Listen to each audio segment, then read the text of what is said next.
No, almost, that one.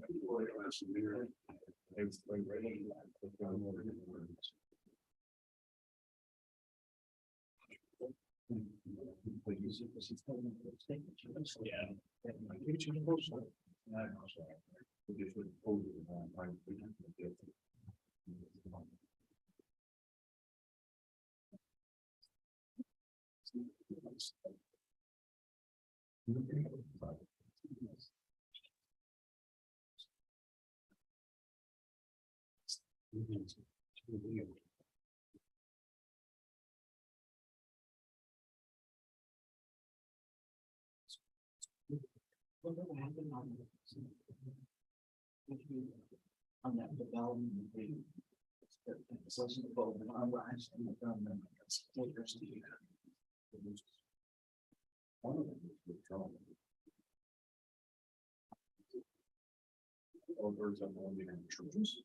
No, not that. One down.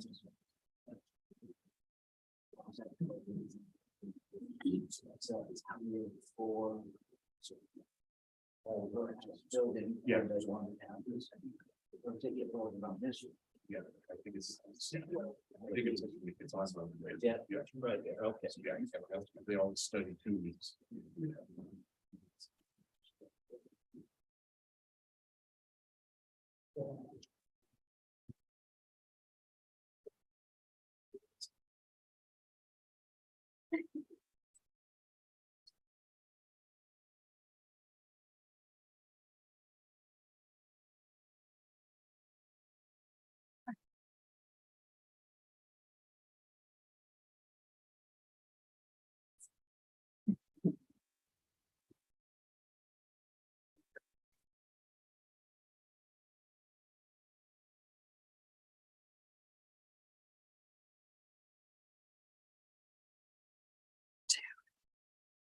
Hey, welcome, and we call to order the regular meeting of the West Valley City Council.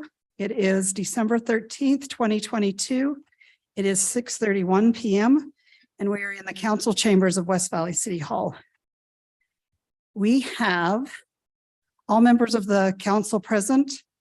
We have Councilman Whetstone and Councilman Harmon virtually, and then we have Councilman Fitzsimonu, Councilman Hoon, Councilman Christensen, Councilman Northfelt.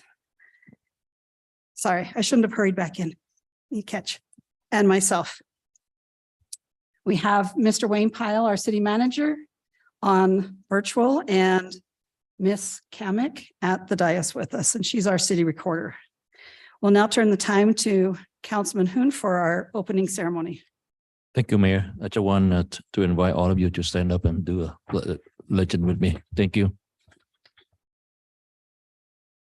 I pledge allegiance to the flag of the United States of America and to the republic for which it stands, one nation under God, indivisible, with liberty and justice for all. Thank you. Okay, thank you. We have the minutes of our December 6th meeting. And I'll turn it to the council for comments or a motion. And move to approve those minutes. Second. Thank you. We have a motion and a second. All in favor, please say aye. Aye. Any opposed? And those pass. Thank you. All right. We will now accept public comment. Comment period is limited to 30 minutes. Any person wishing to comment shall limit their comments to 5 minutes. Upon recognition by the mayor, you will approach the microphone. If you did not have a chance to sign up, please give us your name and address at the mic. All comments shall be directed to the mayor.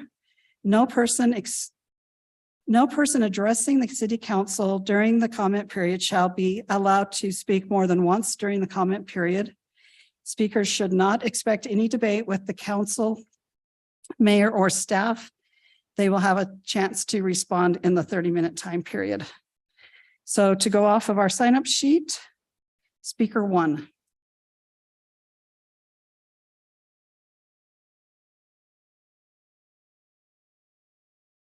Mayor, City Council. My name is Kelly Bertosh. been about 2 years or so since I've been here. Like I was telling the young lady back here, I'd lost my daughter and just kind of fed away. So that's why you haven't seen me here, or you'd be hearing me every week bitching like I always did. Well, I'm going to start off the same thing. Public parking on streets. Streets are not a frickin' parking lot. And you guys as a city are creating a nightmare because you've got 1.25 or 1.25% in every home that you say is good enough for a car and a home that you guys allowed to build. That's not even 2 cars per driveway. And that's when you develop that Kmart on 4100. You guys specifically went against everybody that was in this room and hundreds of other people who wished in on here. And you, as a city council, chose to go above every one of our heads and do what you want. Well, guess what? I'm tired of doing what you want. You guys work for us as the citizens. You guys are public servants, every which one of you, including you, Jake, and you know as well as I do, we got you in that chair. Myself and Bob Whipple posted out thousands and thousands of your flyers. But nothing's ever changed. You still allow cars parking on there. I have called city ordinance numerous times, as latest as Thursday, to report an abandoned boat on our street. We got 1 community or 2 homes on our street that continually to fill your ticket void. And when your guys come after me for having some ATV tires on my back wall, I say bull crap. Bull crap. You couldn't even see my tires from the street unless you went in there in my yard and you looked. I can promise you that. And I have an issue if any of your ordinance officers come in my yard without my approval, because that's trespassing. And you've done it in numerous other people, and one of your ordinance officers got shot for that. Now, we don't want to see that crap anymore. There's no reason for that. But you guys need to step up to the plate and do your job. One of them is you would guaranteed me that you would do a traffic light on 35th and 6,000. You promised me that this would happen when Bangor, before that mountain corridor was finished. That was a promise from you guys as a city hall that you would take care of that. You did put in some speed limit signs, but it hasn't helped one bit. I still have clocked, I should say radar cars going up and down our street, 85, 95 miles an hour. That's bull crap, especially when there's schools right there. There's multiple schools on that street. This is going to kill somebody. Again, we need to get some of your officers out and present. I never see them other than a 7-Eleven or an accident. And that's not right. That is not very good public relations that we're seeing from the outside in. I don't want to see this city turn into a little city like Bluffdale City, which is nothing but corruption. Nothing but corruption, starting at the mayor. Now, everybody fear her, but they mainly fear the city manager. Who runs this city? Because every year that I came here for several years, everybody would look at him to see what he approved. Why would we even want you here if he's the one making the calls? This is not right, guys. You're the ones that are put in these chairs to be at our trust in you that you would serve us as a public community. I don't have no heart for West Valley City. I don't. I can't stand this city. Never have liked it. I voted against it and I fought against it until Oliver Moore, your old fire marshal, tucked me in under his wing and brought me in here and had me teach emergency preparedness. And you people voted me off your island and my brother because we knew too much. We have a business that nobody else has. We do medical and we do it well. And we do mass casualty, mass gathering. We're the only business that's out here in this state. It's a private business. And yet you won't even recognize volunteerism in your program because you call it as a liability. The liability is on each one of you. Okay, Do thank your you so job. much. Okay, we'll go to speaker 2.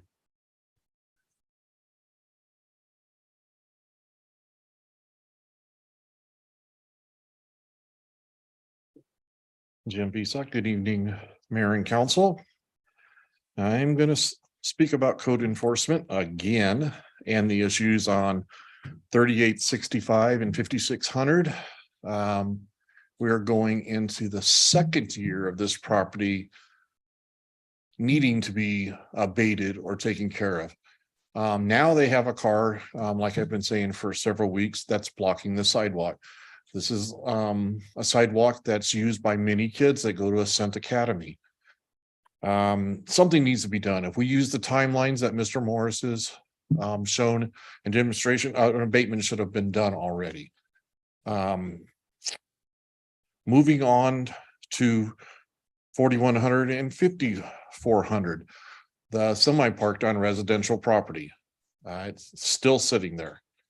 Once again, we're not going to go and tow a semi away, but administrative citation, and by now for sure it should be level 3. So that's a $400 ticket that can be issued every week according to Mr. Morris's guidelines that he put out there. You would think that this would be moved if it's being issued. I don't think it's being issued. When I use the app to put, to report it, it's all it's immediately done. It says closed. There's no explanation of what's going on or anything, at least until recently with parking, they would put an explanation. Officer was dispatched, situation was basically handled. Make a long story short, code enforcement needs to do the same thing on the app. I love West Valley City. I know you guys love West Valley City. You're serving the people, and it's not easy. Some of us squeaky wheels, we speak all the time, and I know you hear from several different people. The project across from the shelter, I remember when that was approved, and it was a sad day because we knew they weren't going to be big enough driveways. You can't even park a regular sedan. If you look at that first one, the driveway there, I don't know what those people are. If somebody has a truck, that first one, somebody's going to pull in, they're going to have problems, but it's a private street and it looks terrible where it's at, allowing it to go 3 stories, but the council approved it. We're stuck with it. Thank God it didn't happen across the street in the empty the other property that they wanted to do a similar thing. When Councilman Whetstone and all the candidates were doing, they talked about a 50-year plan. You guys have got to, we as a city, we got to look at what this looks like in our city. And is that what we want to do along 3500? Have 3-story condos as those businesses and homes? And because if people see that, some of those properties are pretty big. Do we want that look for our city over there? I don't think we do. In some areas, the Fairborn Station has been very successful, but where it's at on 3100. And I hope you guys take the time and look into this. Don't just vote like past councils have done just to appease a builder. It's go out there, look how it's going to impact the neighborhood, have the foresight and say, had this big 3-story building by the road. Luckily it's overlooking storage area, so it doesn't really impact there, but it just doesn't look good for our city. And so I'm hoping that you guys will at least look at all these different things as they're coming and being proposed, and hold these builders accountable, and so our city will stay a nice city. We are West Valley City. I'm proud to live here. I know you guys are too. So that's all I have. Okay, thank you. Was there anyone that wanted to speak that didn't have a chance to sign up? Okay, if you'd come to the mic and give us your name and address, please. Yes, Daryl Curtis, 3860 South Marcia Drive, West Valley City. I came here to talk a little bit about the sanitation fee increase that's going on in January. You're voting on that tonight for $2. I understand that's not a lot, but it is a tax. You call it a fee, but it is a tax, no matter what you call it. You raised our taxes last year by $3 a month, $36 a month for lights. And that's great. But when you pass a budget and when you talk about budget and everything, a word that is thrown out is transparency. So from a constituent standpoint, I would like some transparency in the taxes for our streetlights, for example. So you've had a full year of collecting that $3 a month, $36 a household. Where has that gone? How many lights do we have now that we didn't have before? I know it's not on my street because my street's still pretty dark. But it would be nice to have some transparency to know how many lights did you put up before you had the tax put on? Has it been an increase, or are we just maintaining where we were before? So some of that would be nice to know. But the sanitation increased $2 this year and then $2 again next year in 2024. I saw that, and that's just for those on fixed income. And like it or not, hopefully we'll all make it there to where we will be on a fixed income. Some struggle as it is, whether it's to pay the utility bills so they have electric and heat, or they pay their trash fee, which they use maybe once or twice a month, which I understand is hard to differentiate, but there should be some consideration for those that can opt out. Maybe you have that, but it wasn't in what I could read on today. So it's just, we need to consider those that are on that fixed income. I know some elderly people in our neighborhood, they put out their trash cans once every other week at the most. And so, they're paying more for their fees than some of us are. With the fee on the golf course, that is, for those that golf, that's for them. And so that's not across the board. So not everyone has to pay for that, but we have to pay for the other fees ourselves, or the tax. I know it's called a fee, but it is a tax, no matter how you look at it. So I just want to bring that to your attention, the concern, especially for the elderly. And thank you for your time. Thank you. Was there anyone else? Name and address when you get up here then, please. She has it memorized. Mike Markham, 3008 West Alice Way. This might be a different side of me, but I know all you guys have a tough job dealing with people like me, with Jim. We can get pretty demanding sometimes, but a lot of that is just our personalities. I'm kind of an anal guy. Everything has to be just right. I've done my own gutters because I didn't like the way the gutters were done at my house. I'm thinking of redoing my own sidewalks. Because I don't like my snowblower hanging up on the cracks and stuff like that. But I know it's a tough job dealing with people like me. We appreciate it, or I appreciate it. So I just wanted to say, hope you all have a Merry Christmas and a Happy New Year. Hopefully I'm not too out of line by saying Merry Christmas, but that's kind of what I believe. So thanks, y'all. Okay. Thank you. Was there anyone else that wished to speak? And there's no one online? Okay. Thank you. We will now close the public comment period and turn it over to Mr. Pyle. Did you have anything for this evening? No, thanks, ma'am. Okay, and I'll turn it to the council. Anyone wish to make a comment? You want to make a comment, man? Okay. Mayor. Yeah, I just wonder about one of the particular piece of information from Kelly's. He brought up about code enforcement. The car he parked behind his house, and how we could see that. So I just wonder if he can work things out with the code enforcement after this meeting tonight. So try to clear things up with that one. Okay. Thank you. And no one online? Okay. All right. We will now move to our first public hearing. It's regarding application ZPZ 7 2022. And I'll turn the time to Mr. Pyle. Thank you, ma'am. To introduce this item, there are actually three action items attached to it for consideration. One's a general plan change, one is a zoning map change, and one is a proposed development agreement. And the applicant is Wasatch Commercial Developers. The parcel under consideration is 39.5 acres on West Lake Park Boulevard. The council's had at least two presentations on the subject and has also been through the planning commission. And with that, I will turn it back to you, ma'am. Okay, thank you. We'll take our first off, I'll ask if there's any comments or questions from the council. All right, we'll take our first action item to consider ordinance 22-43. Oh, sorry, I just want to go right to the end. All right, is there anyone that will open the public hearing? And thank you, guys. Is there anyone here that would like to speak on this item? Okay, come to the mic and give us your name and address, please. Hi, my name's John Dahlstrom. I'm with Wasatch Commercial Development.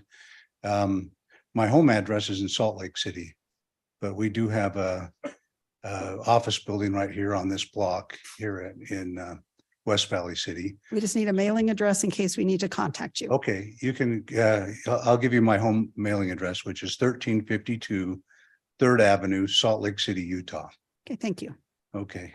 I'm not sure how I am sure that people on the council have had an opportunity to look at the proposed development that we're looking at doing on this parcel. And I know that we've also had time in 2 work sessions in preparation for this meeting tonight. And I appreciate the time and the consideration that's been given to the project that we've proposed. We are proposing that this parcel, which has in the past been zoned as industrial and business park, be rezoned to be a business research park. And the reason that we believe that this is a great use for this property is because of the development that's occurred around this property in the last few years. We are also the developer of some parcels in the Lake Park Business Park. And in that business park, we built 2 office buildings so far. We have 2 more buildings that are designed and we're preparing to build. And we're also building a manufacturing facility for a large national pharmaceutical manufacturing company that's going to be creating a novel new product for the market that will significantly change the way that radioisotopes are delivered to the market. And because of this groundbreaking manufacturing that's going to be occurring, we believe that there's going to be an opportunity to bring biomedical manufacturers who would use this product to West Valley City.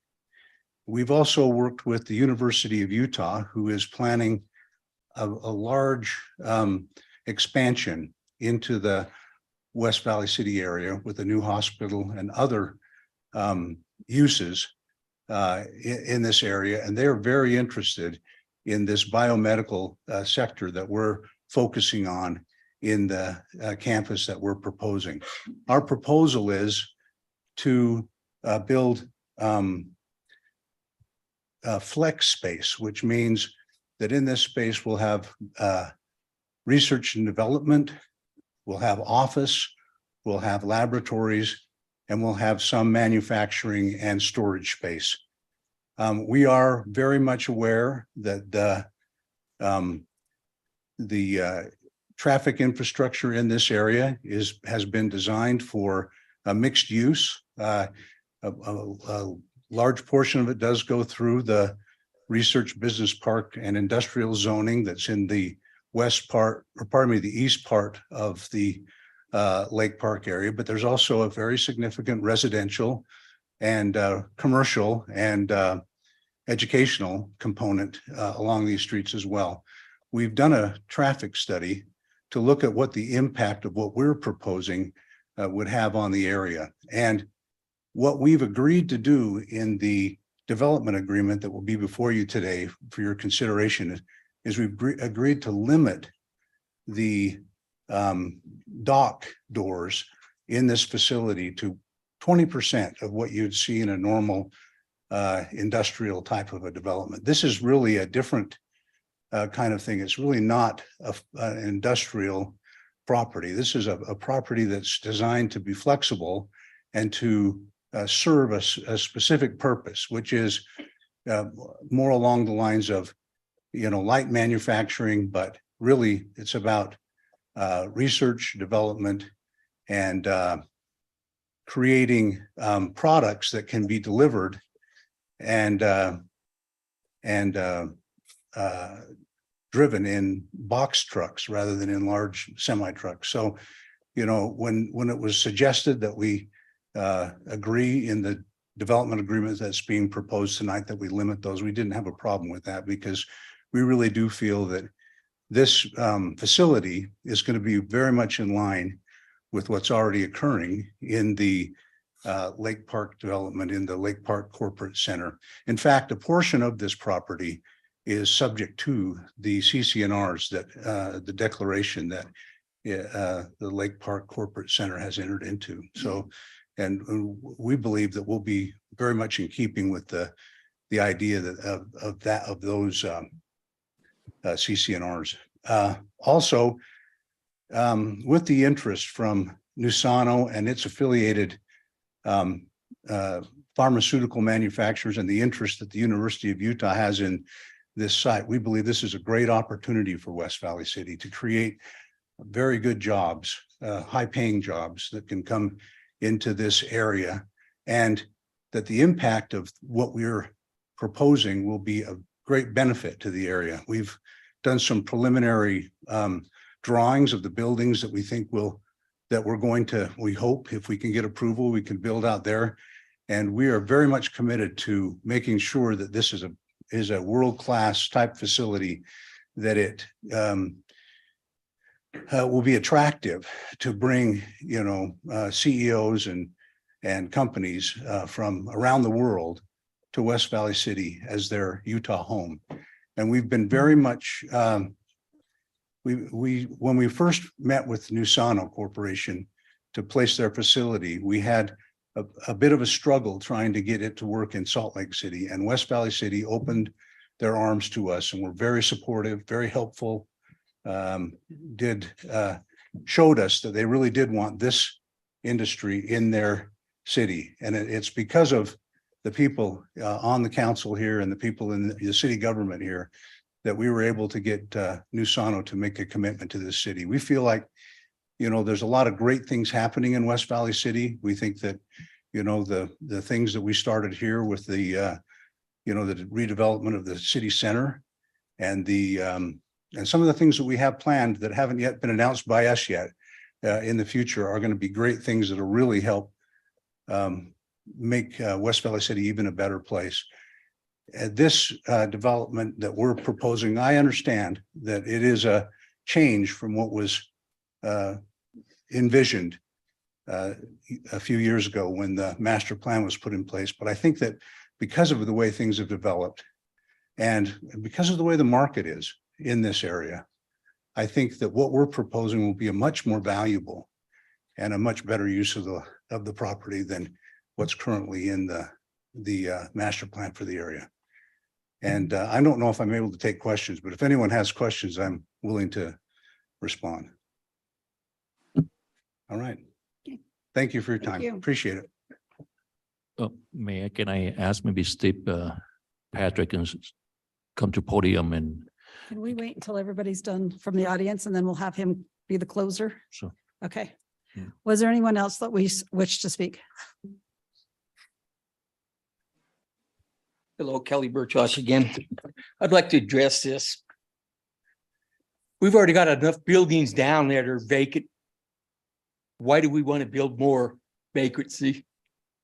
Why can't they take over some of these buildings existing and bring in them up? We don't need any more biohazards in this city. If people really realize what's in this city and in this ground around here, and around the surroundings here, they'd probably crap their pants. You guys know a lot of the behind the scenes of biohazards. I know a lot that's going on around here. I worked in it for many years. We don't need any more chemical stuff going in our ground. We can't even deal with ET technologies, which is the biggest environmentalist hazard. And it still continues on day after day, year after year, until you guys build a 1-800 number, smell poop or something. I didn't do nothing. The smell's still there, the thing still goes on and nothing happens. Why do we want to allow more chemical crap where nothing is going to change?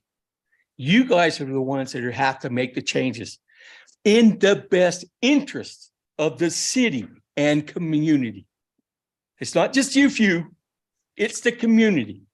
Now remember, we voted you in, we can vote you out. You guys know that. None of you guys are left out there in the open. Do your job. Quit building this high density crap until we have an infrastructure, because we don't. Now, why should I go without water? Because I've lived here for all my life. For people that are coming in from all over the place and building all these superstructures, and we, the public, suffer because our rates go up. How much fuel is this going to take to gas up this place, or water? Is this all in taking place? The biohazard just going down the waste of a chemical plant is tremendous. And no one here is going to tell me any different, because I know the difference. And if people don't, they need to get educated, and we need to get educated now, because for years I've been seeing commercials. What goes downstream? Fish live downstream. We live downstream. We're all subject to all this pollution of biohazard. And I'm sorry, we have enough research in this valley right now that we don't need to bring in more buildings, more infrastructure to take care of what we already got. You've already got plans for more hospitals around here. Let them build the one out in University out there off 56, which was planned. That's the biggest research center around, University of Utah. We've got a lot of fortunate things around here, but don't make the public suffer anymore. We don't need it. Thank you. Thank you. Did I see another hand? Okay.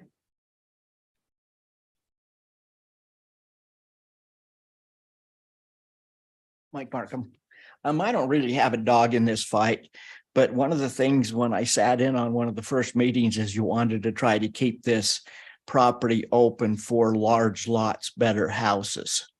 If I were to look for a large house, build me $1 million house, it's not going to be backed into a warehouse district. You know, I just don't think that needs to play into it is big lots, big houses.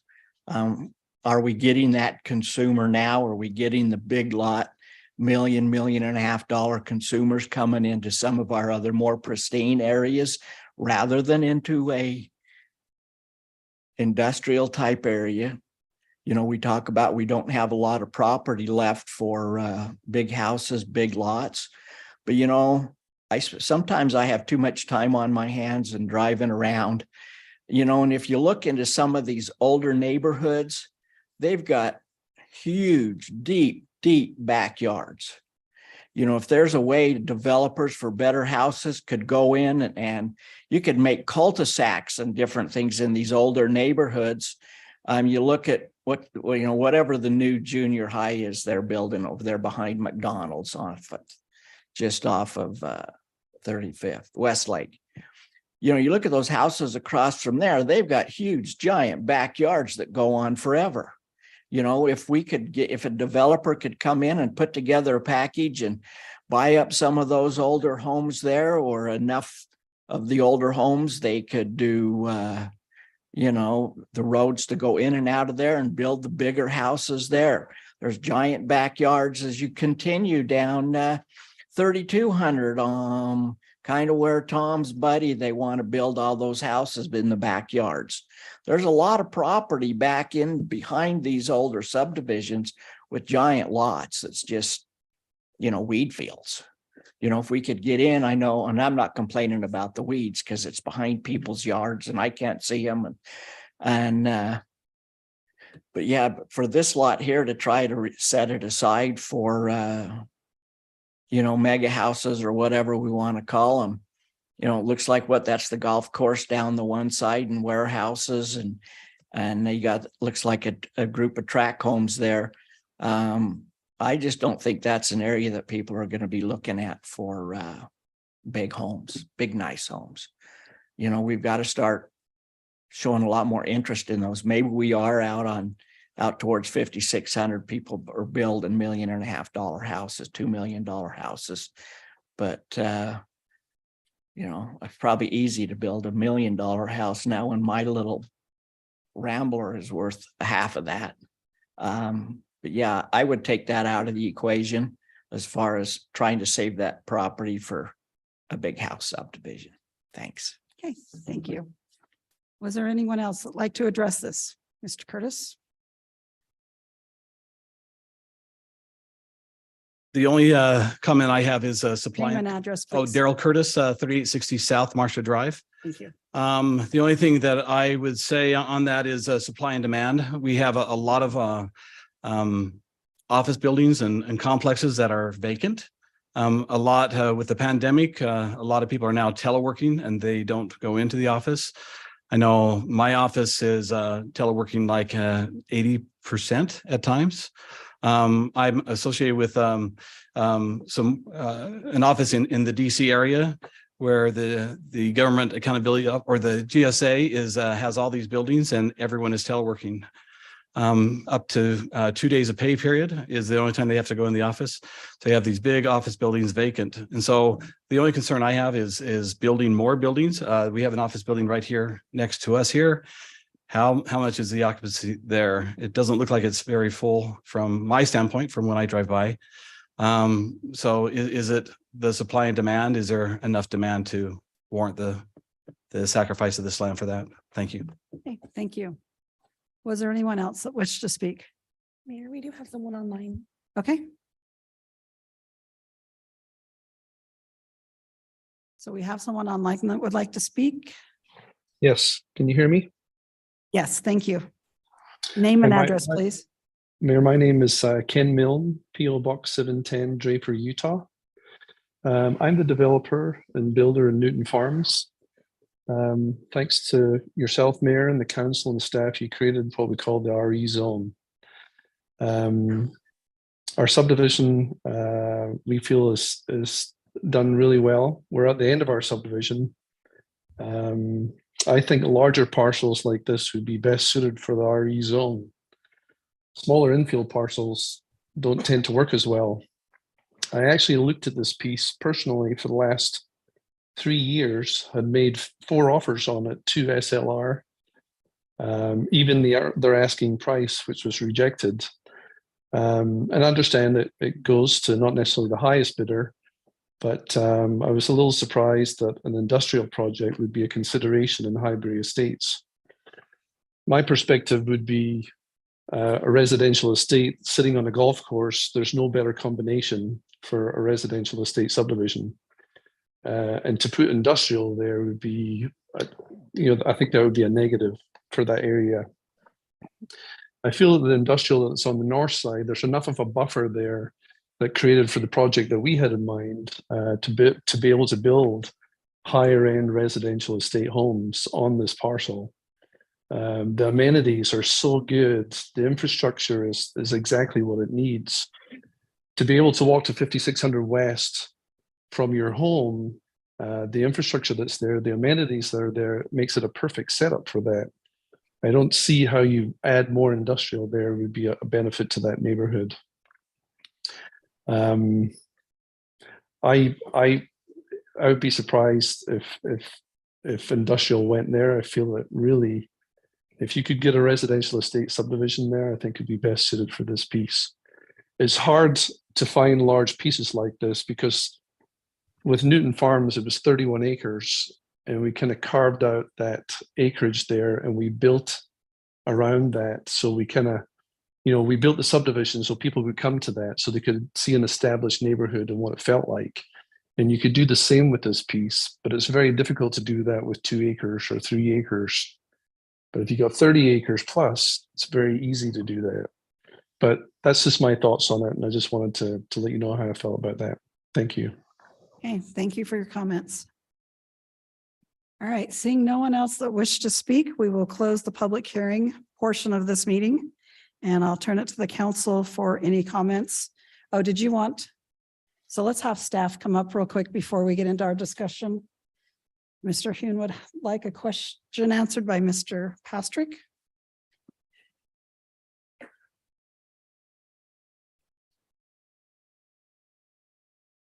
Yeah, the reason I'm calling you to do that because people they are home and they're watching this so they can know the history a little bit about this piece of property. In terms of the zoning history on the Yeah, the property? zoning. Sure. So prior to 2015, the property was zoned manufacturing.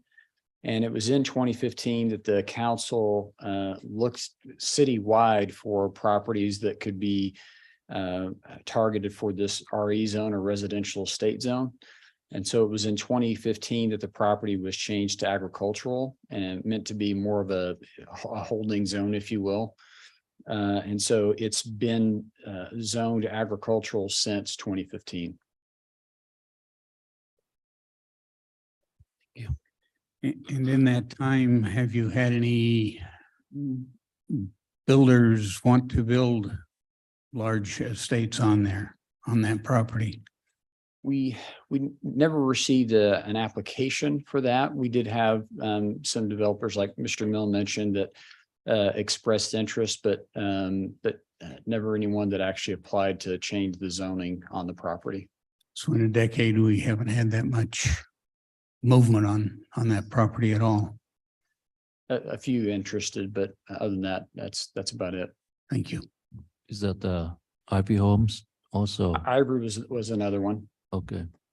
They actually had put together a proposal for not only this piece, but the remaining Highbury parcels. That was maybe 5+ years ago.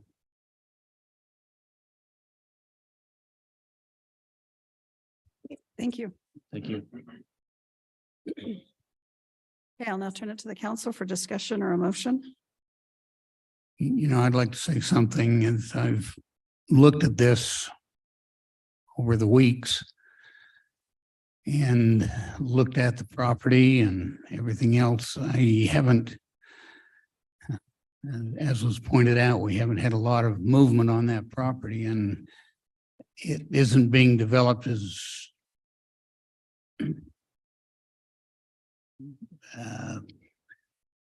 much more than a weed patch at this point.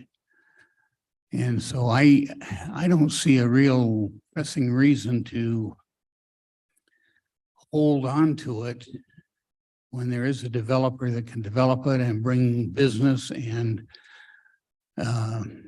income into the city, on the hope that maybe someday somebody will want to build a house there or build homes there. I just don't see the need to keep it lying fallow and when it can be used for income production.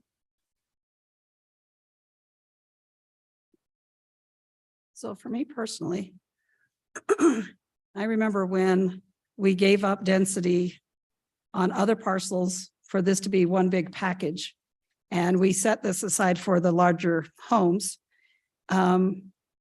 Time-wise, with my time on the city council and the planning commission, even Fairborn Station with the city driving the bus, it still took 20 years to develop and get it how we wanted it. So for me, 7 years from 15, when those first houses were starting to be built in that area, to now, I don't think there's probably enough time to really see what the potential is there.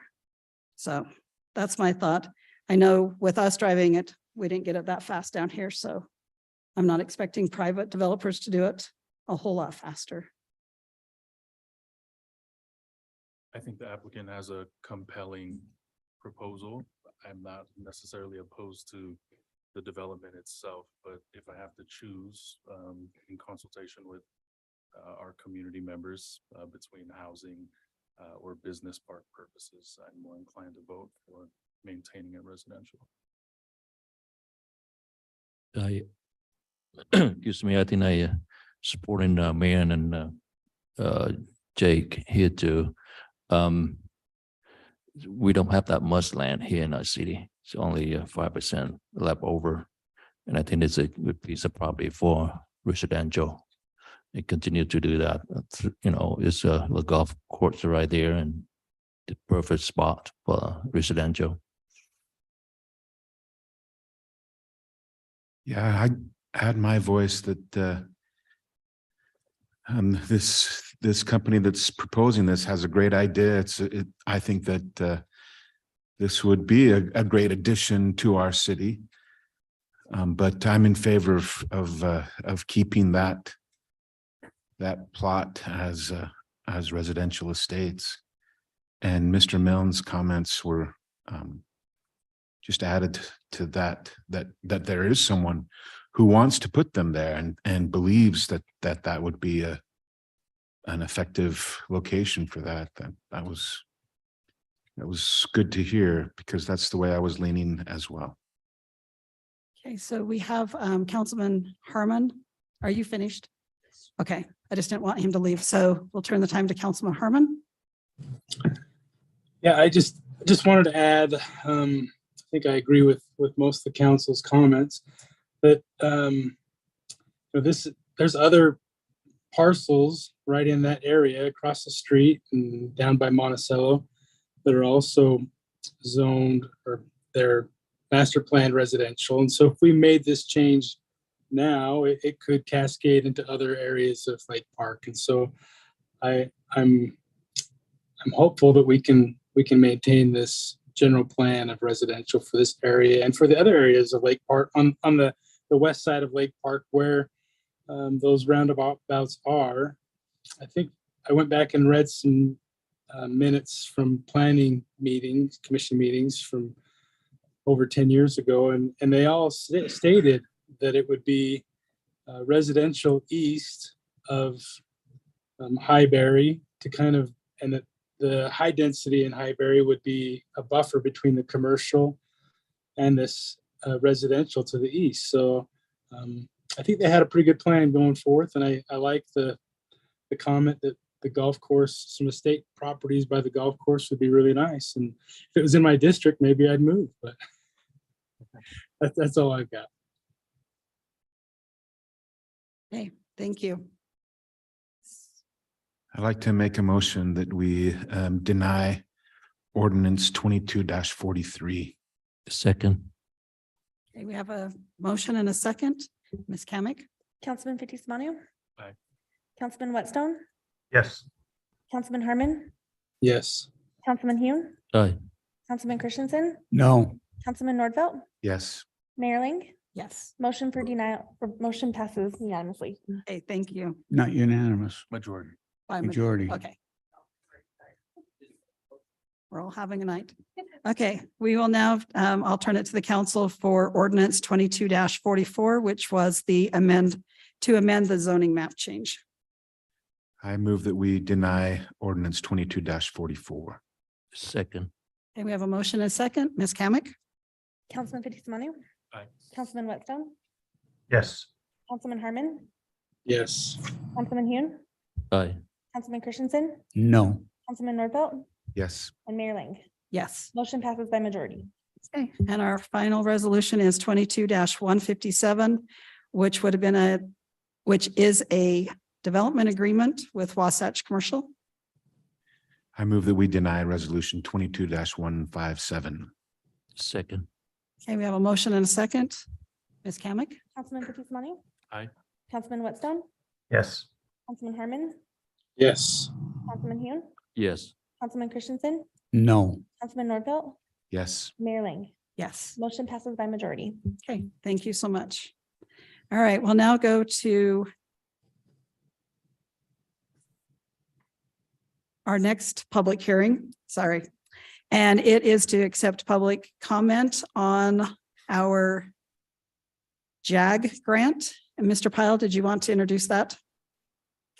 Sure, ma'am. Thank you. So this is for $132,378 in grant funding. The JAG grant stands for, or the acronym stands for Justice Assistant Grant, and it's entitled the Edward Byrne Memorial Justice Assistant Grant.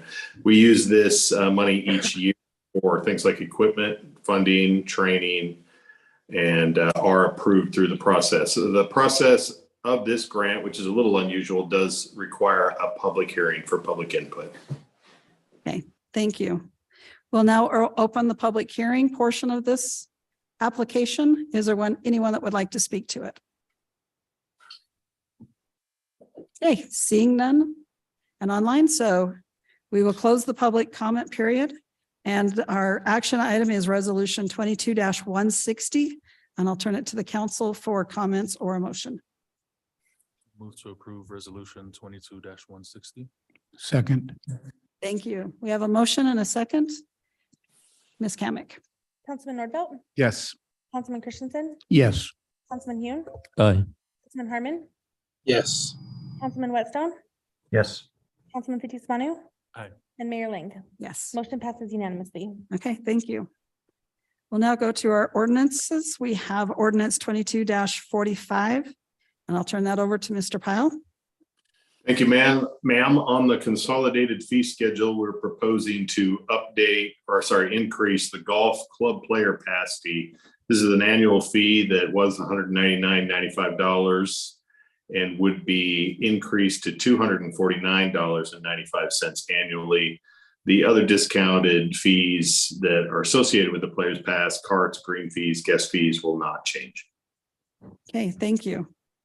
I will now turn it to the council for comments or a motion. Move to approve ordinance 22-45. Second. Thank you. We have a motion and a second. Ms. Kamic. Councilman Fitzie Umanu. Aye. Councilman Whitstone, Yes. Councilman Harmon, Yes. Councilman Hune, Aye. Councilman Christensen, Yes. Councilman Nordfelt, Yes. and Mayor Ling. Yes. Motion passes unanimously. Okay, thank you. We now have ordinance 22-46, and I'll turn it over to Mr. Pyle. Thank you, ma'am. This would also be a change on the consolidated fee schedule. It is noted that we currently are dipping into our fund balance in the sanitation fund each year. This increase would be phased over 2 years. It would increase $1 in the first year effective January 1st, 2023 from $15.50, including recycling, to $16.50, including recycling, and then would increase to $17.50 effective January 1st, 2024. Okay, thank you for that explanation. I will now turn it to the council for consideration. I move for approval of ordinance 22-46. Second. Thank you. We have a motion and a second. Ms. Kamic. Councilman Fitzie Umanu. Councilman Whitstone, Yes. Councilman Harmon, Yes. Councilman Hune, Aye. Councilman Christensen, Yes. Councilman Nordfelt, Yes. and Mayor Ling. Yes. Motion passes unanimously. Okay, thank you. We will now go to our resolutions. We have resolution 22-161. Mr. Pyle. Thank you, ma'am. As Mountain View Corridor has been completed or is under construction, almost completed, we have contemplated doing a landscape maintenance agreement with UDOT for the purpose of either replacing and maintaining, replacing landscaping installments or improvements as they're made and as they might need replacement, and maintaining the improvements that are made along UDOT as associated with trails and other amenities that the city does. Okay, thank you. I'll now turn it to the council for comments or a motion. Move to approve resolution 22-161. Second. Thank you. We have a motion and a second. Ms. Kamic. Councilman Nordfelt, Yes. Councilman Christensen, Yes. Councilman Hune, Yes. Councilman Harmon, Yes. Councilman Whitstone, Yes. Councilman Fitzie Umanu. Aye. and Mayor Ling. Yes. Motion passes unanimously. Okay, thank you. We now have resolution 22-162. Mr. Pyle. Thank you, ma'am. This contract would award a construction contract to Cache Valley Electric in the amount of $351,193.97 and would allow for $375,000 for change orders. This will add 34 streetlights in 11 different locations throughout the city where lighting on the street does not currently exist, and is the first construction contract we've been able to award. We bid this contract actually twice during the year. This is the second time, and so are pleased to bring it for you for fulfillment and beginning. Okay, thank you for that explanation. I'll now turn it to the council for comments or a motion.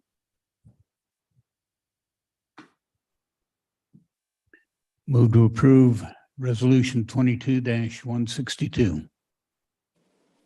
Second. We have a motion and a second. Ms. Kamic. Councilman Fitzie Umanu. Aye. Councilman Whitstone, Yes. Councilman Harmon, Yes. Councilman Hune, Aye. Councilman Christensen, Yes. Councilman Nordfelt, Yes. and Mayor Ling. Yes. Motion passes unanimously. Okay, thank you. We'll now go to resolution 22-163. Mr. Pyle.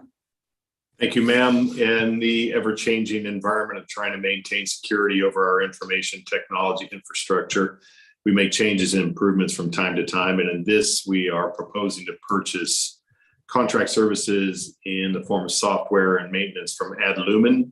This is a security automation platform and will better enable us to collect information in forms of logs on our server use, endpoint users, on our computers and switches for the purpose of looking for potential cyber attacks. Okay, thank you. I'll now turn it to the council for comments or a motion. A motion to approve resolution 22-163. Second. Thank you. We have a motion and a second. Ms. Kamic. Councilman Nordfelt, Yes. Councilman Christensen, Yes. Councilman Hune, Aye. Councilman Harmon, Yes.